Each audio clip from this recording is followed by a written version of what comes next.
Boroi, Matadini, Salivonami, Pinjani, Imacheroni, Mapachini, Uriwapi, Boroi, Matadini, Salivonami, Pinjani, Imacheroni, Mapachini, Uriwapi, Ojo, hello, Anipi,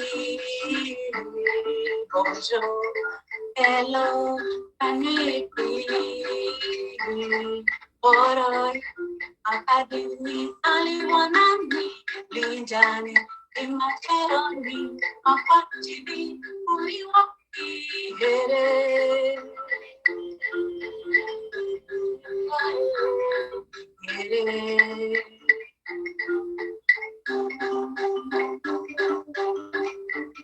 ¿Cómo estás? Ni hao, Gambo. ¿Cómo estás? Ni hao, Ambari.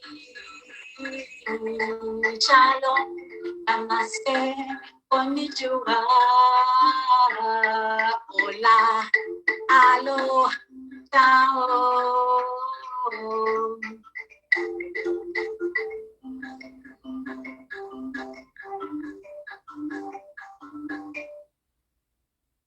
Hello, thank you for being here.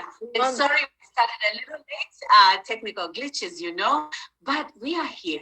And thank you so much, Coach Tara Ho, for being the engineer behind the scenes and making this happen. Thank you, everyone who's here today. We're going to get into the introductions now. So I don't want to preempt, but I'll go with the first one.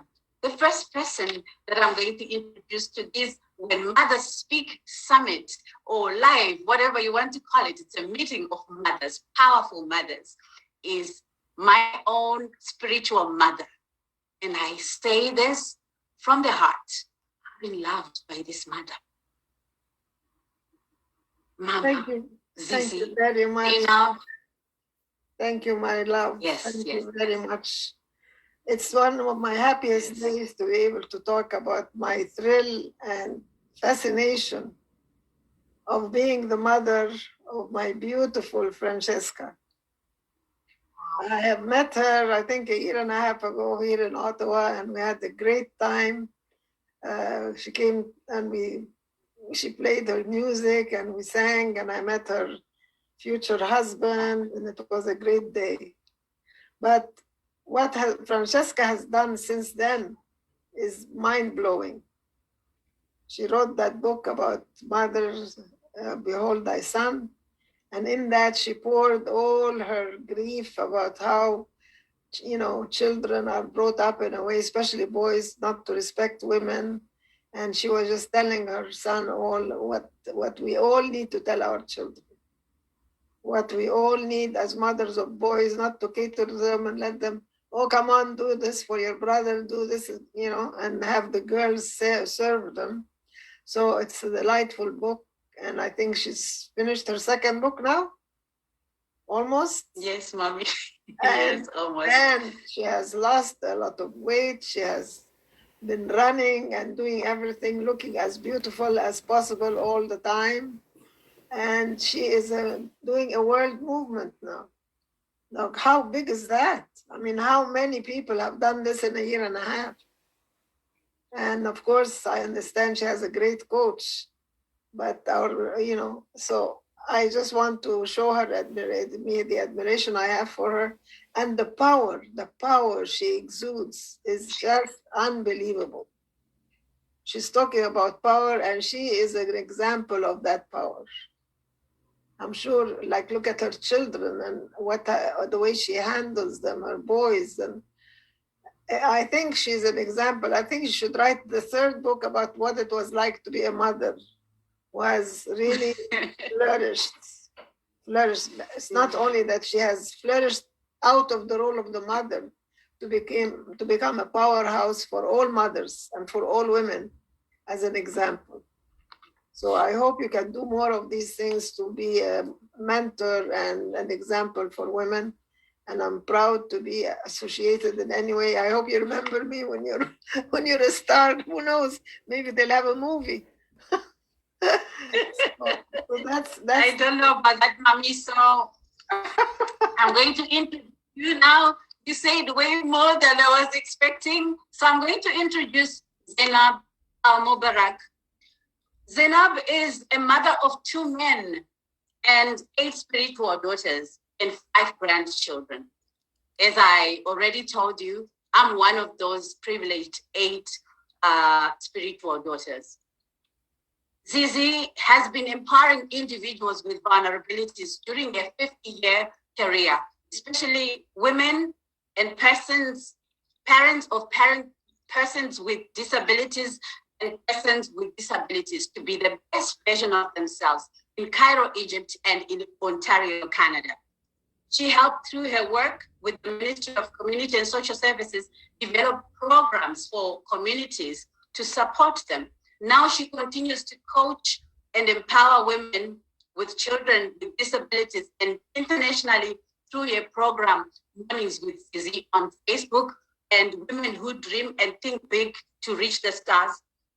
She's a 2-time international best-selling author, spiritual life coach, guide, mentor, and relationship coach. Talk about power.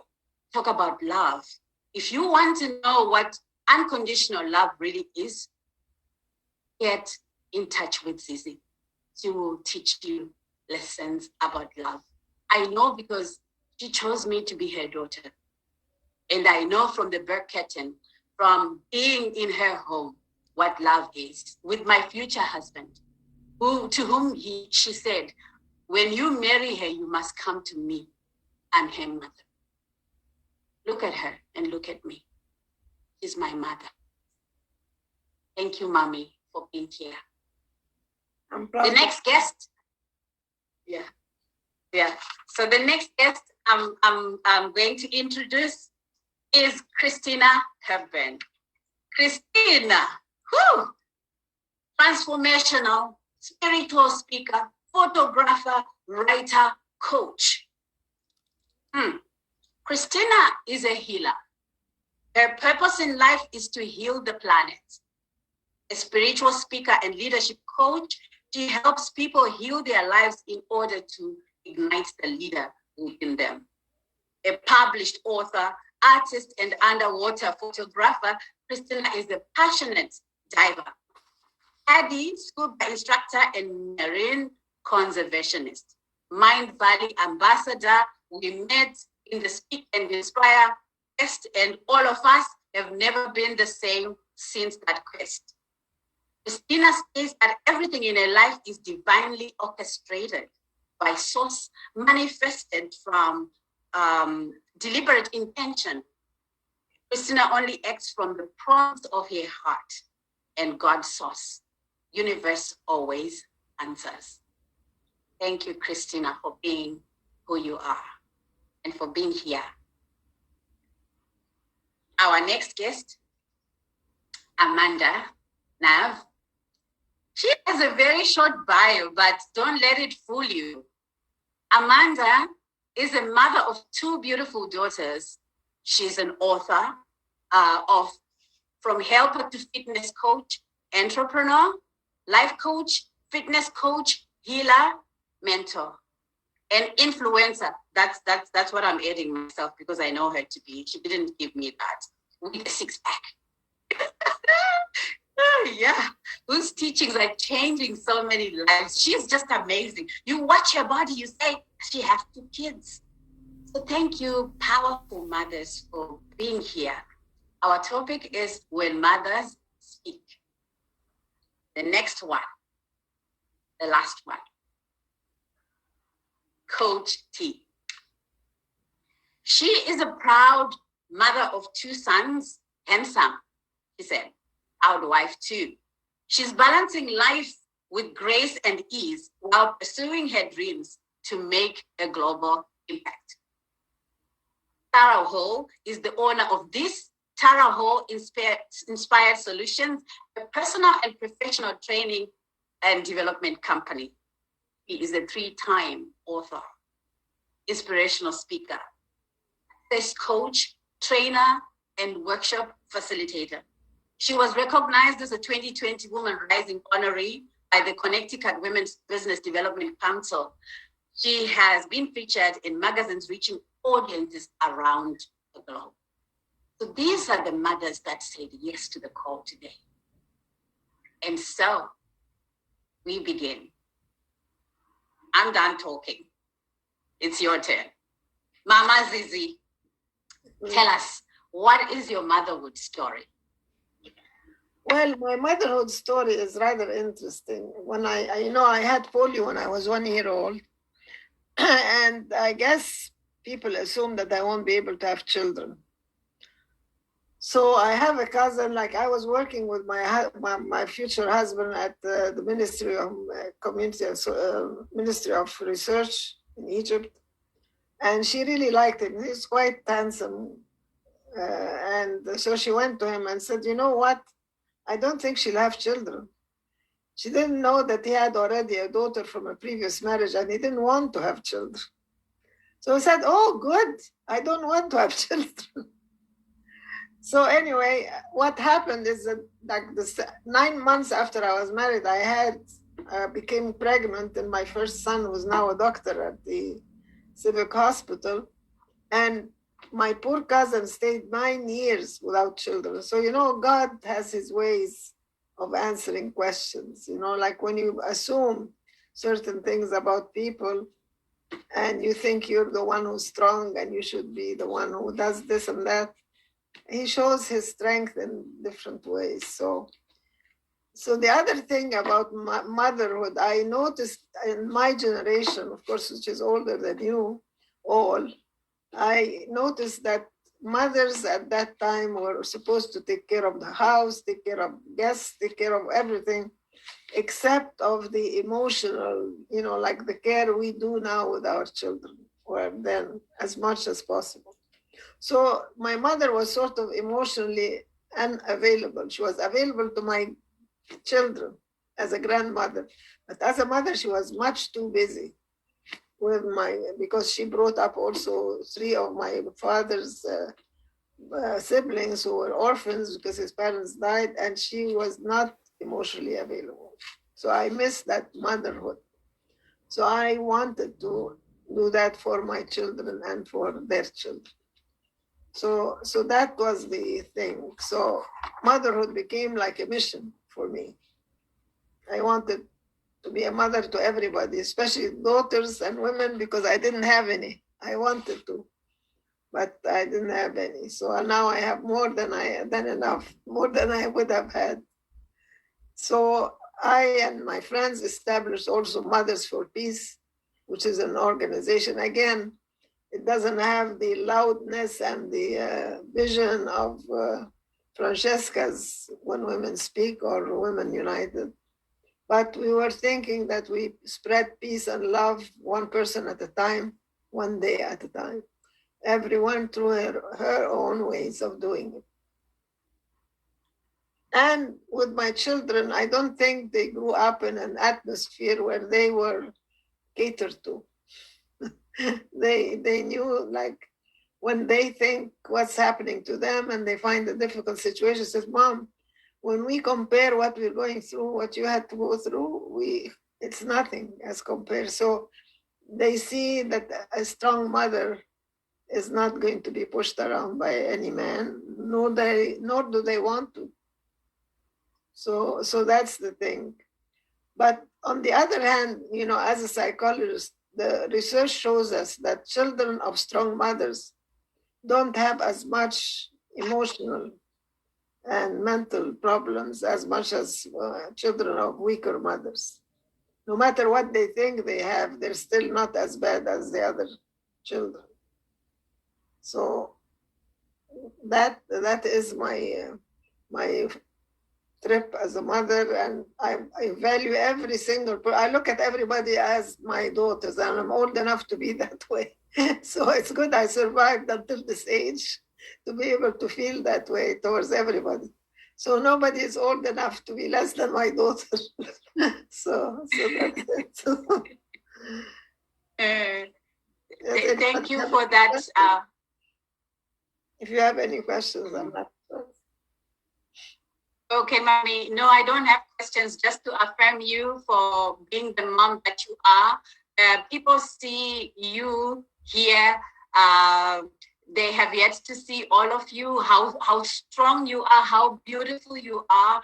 I have the privilege of knowing that by shaking your hand and hugging you.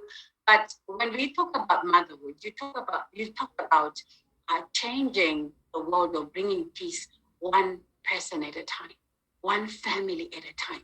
And this is the message of Mothers United, that we cannot change the whole world as individuals, but if each mother begins to change within the home, begins to manage the home with love, having strong mothers, and then together we collectively speak against injustice, we can change the world.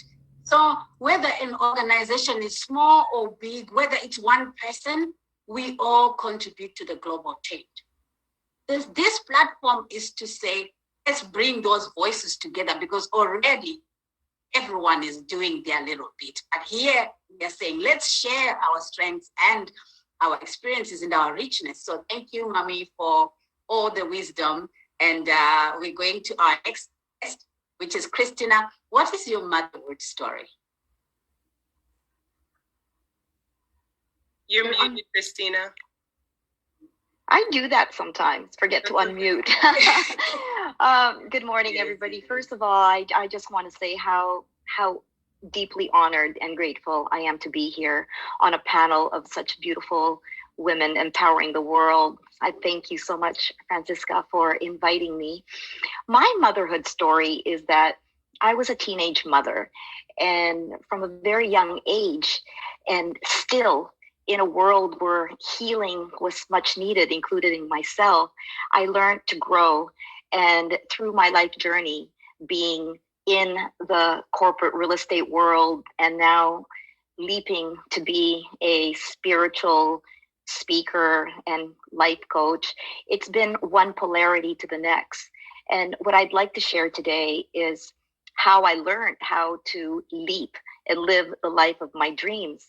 And it starts from going through a very deep time in my life about 6 years ago, when I let go of a marriage and I let go of my real estate career. But also during that time, I was experiencing the estrangement from my son, who I loved very deeply. And I know in the world there's many mothers who feel that pain of either being separated from their son physically or perhaps from the heart and emotionally. And during the deepest time of my life in transition, the separation from my son also was there present at the same time. So it was so much pain that I was going through to actually get through, and how I was going to change my life and garner the strength to heal myself and to share my voice with the world. And the beauty around that was that I learned how to trust in my own source connection, and I garnered the pure love within me to be able to express that love and to heal myself through the process. And one of my most favorite quotes from a very beautiful poet and woman, from Maya Angelou, is, "Our legacy is every heart we touch." And this is where Mind Valley comes in, and Speak and Inspire. And that's where I met Francisca.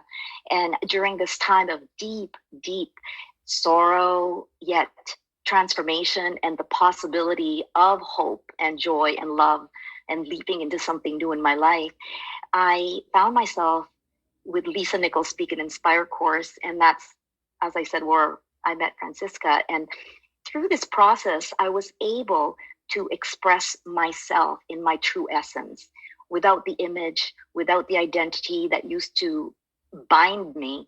And through this process, I healed myself, and I was able to express my love and support to the community. And that, in fact, is what I learned, is that by one heart at a time, we can heal ourselves and others. And through this process, we are able to plant seeds all over the planet.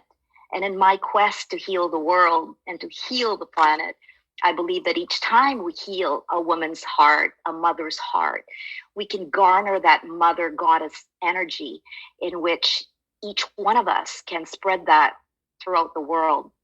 And for me, there is no bigger gift that I can receive from God, source, universe, sharing that pure love with others. And it's what continues to heal me. It's what continues to nourish my soul. So the beautiful ending of my story is that we're still in process, and I continue to just find joy in the present moment each and every time that I connect with someone. And I find that with our community work in serving others, aside from the books that we are going to publish and all our platforms and all the people we're going to coach and whatever form that we choose to serve the world and get remunerated from that, when we serve our community from that volition of pure love and service, that emanates from our energy. And that, in fact, for me, is the motherhood and the nurturing love energy that our planet needs today. Yeah. Thank you, Christina. Oh my goodness, so many nuggets. I think I'll have to go and really watch again because I can't capture them all. But what I captured was when we heal one mother, we harness the goddess power in them. And this is what this platform is all about. We know as mothers, we are privileged to know unconditional love. But we also know that there are mothers who are hurting from having their children, from being rejected and judged by their children. They are still mothers. They are still mothers. They are life givers. They are the source of somebody's life. They are walking that son, that daughter, because that mother chose to carry. When we help them heal, we unleash the goddess in them. So this is what this dialogue is about. Thank you, Christine. The next mother, oh my goodness, Coach T, just take it away. What's your motherhood story and anything else that comes to your heart? Yeah, actually, thank you first and foremost. Thank you for inviting me on today's event, and thank you to the ladies here as well as I hear your stories. And something Christina said is really touching to me about the journey of motherhood. And I can share that, my journey into motherhood didn't start out the way that some of us always hope. My first journey into motherhood actually ended in a loss, and that the pregnancy didn't go to term.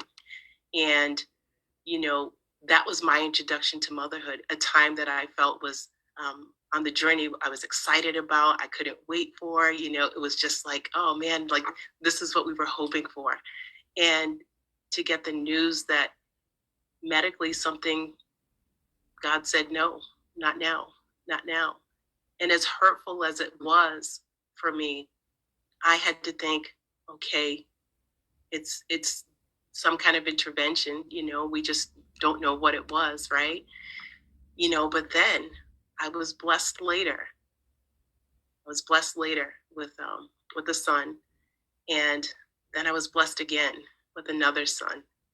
And I smile as I say this because although my first introduction into motherhood didn't start out with this smile, I'm so grateful for the though, because it happened when it was supposed to happen. I believe in alignment, and I believe in when it's in God's time.